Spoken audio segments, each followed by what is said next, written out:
English version, class 5, mathematics, chapter 4. 1. Put the tick mark on the right correct answer. Number 1. Who is?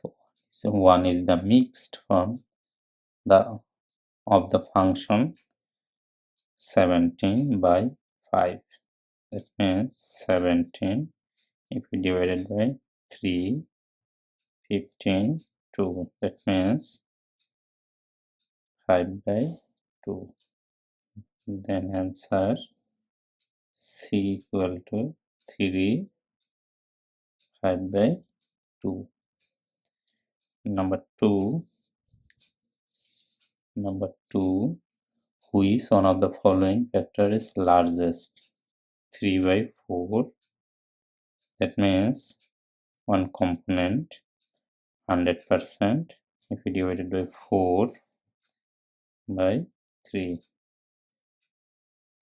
A, B 3 by 5, C 3 by 7, D 3 by 8.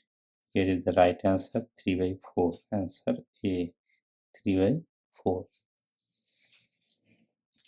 Number 3, who is one of the following function is lowest from 28 by 56. That means we divide by 1 by 2 is equal to 1 by 2.